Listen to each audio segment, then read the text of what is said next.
ગુજસી ટોકના ગુનામાં કુખ્યાત bootlegger Alpu સિંધીની Vadodara crime બ્રાન્ચે ધરપકડ કરી હતી। બુટલેગર સામે 55 જેટલા પ્રોહિબિશન સહિતના ગુનાઓ નોંધાયા હતા।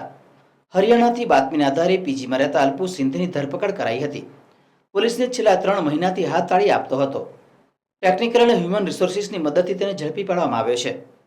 મે મહિનામાં 8 વ્યક્તિઓ સામે ગુજસી ટોકનો ગુનો નોંધાયો હતો। હાલ 2 ગુનેગારોની ધરપકડ બાકી છે, જ્યારે કુલ 6 આરોપીઓની ધરપકડ કરવામાં આવી છે।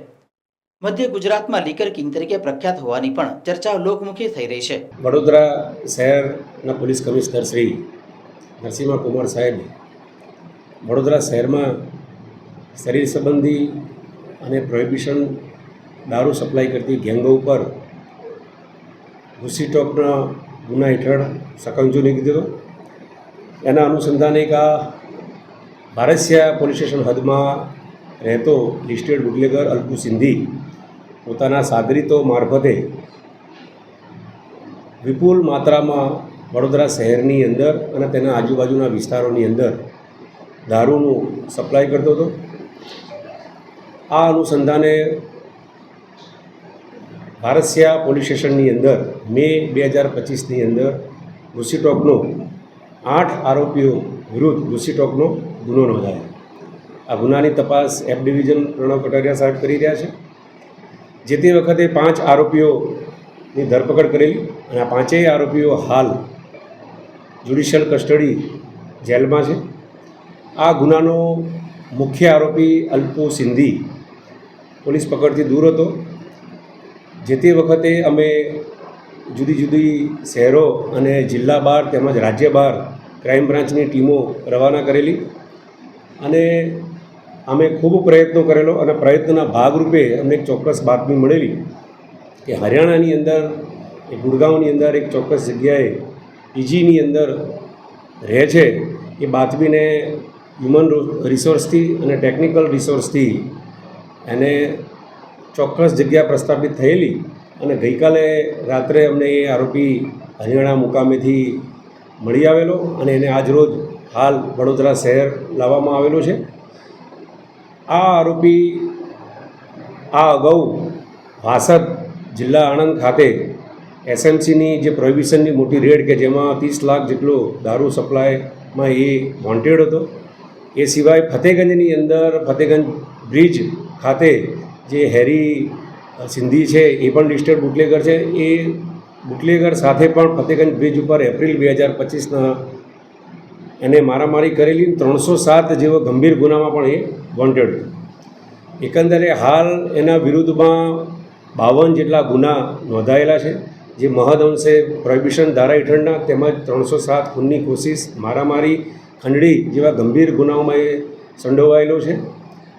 હાલ આ આરોપીને ફતેગંજ તેમજ વારસિયાના ગુજસી ટોકના ગુનાના કામે જે તે આઈઓને સોંપવાની તજવીજ હાલ ચાલુ છે અને એ સિવાય અન્ય કોઈ આરોપી સંડોવાયેલો છે કે કેમ તેની વધુ પૂછપરછ હાલ ચાલુ છે। ત્યારે આ ગુજસી ટોકનો ગુનો નોંધાયો ત્યારબાદથી એ ગુજસી ટોકના ગુનાના કામે વોન્ટેડ હતો તેમજ ફતેગંજ બ્રિજ ઉપર હેરી સિંધી સાથે ખૂનની કોશિશ કરેલી ત્યારથી પણ એ વોન્ટેડ હતો।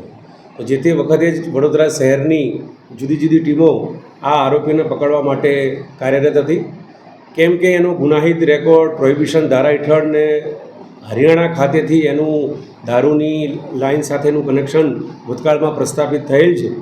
જેથી કરીને પોલીસ ટીમો આ હરિયાણા અને તેની આજુબાજુમાં સતત રહેલી।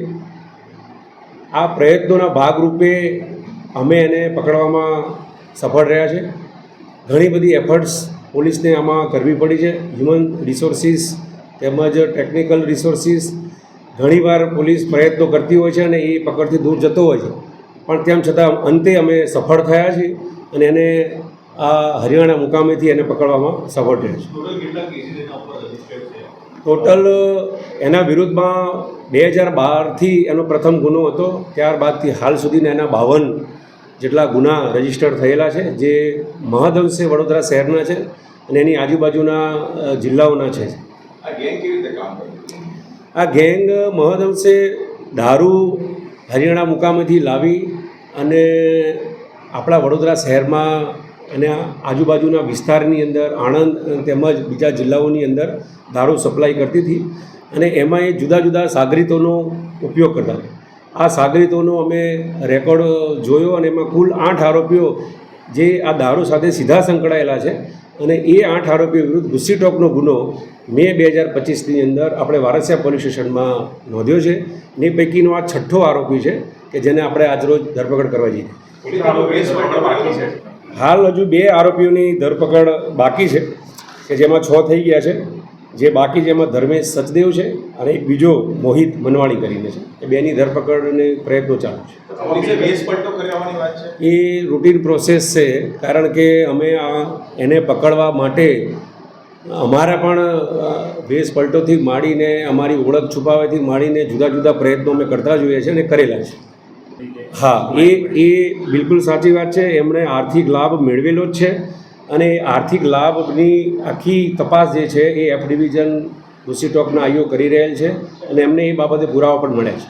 એમ કે એ અત્યાર હાલ સુધી નાસ્તો ફરતો હતો, શહેરના જુદા જુદા આ શહેર છોડી રાજ્ય છોડી અને જુદા જુદા રાજ્યોમાં ફરી રહેલો હતો અને પોલીસ પણ એની પાછળ જ ફરી રહી હતી. અને અમને થોડાક દિવસ પહેલાં ચોક્કસ માહિતી મળેલી અને એ માહિતી આધારે અમે એનું ચોક્કસ લોકેશન પ્રસ્થાપિત કર્યું અને ગઈકાલે જ અમે એને મેળવવામાં સફળ રહ્યા. દારૂ સતત પોલીસે કેસ કરતા રહ્યા છે અને આગળ પણ અમે પોલીસના કેસ કરતા જ રહીશું. અને આ ગુસ્સીટોકના ગુનાના કામે આ રજીસ્ટર થયા પછી બિલકુલ હાલ દારૂમાં એકદમ સદંતર નાશની પ્રક્રિયા પોલીસે હાથ ધરી છે. એની તપાસ અલગ ચાલી રહી છે, એ આપ જાણો છો. આ અલ્પુ સિંધીની ગુસ્સીટોકની તપાસ હતી ને એનો આ ગેંગસ્ટર હતો, મુખ્ય આરોપી હતો, એની આપણે ધરપકડ કરી. હાલ આપણી પાસે આ અલ્પુ સિંધીની ગેંગની તપાસ આપણી પાસે છે. બીજી આપ જાણો છો એમ SMC અને બીજી જગ્યાએ પણ તપાસો એની ચાલુ છે.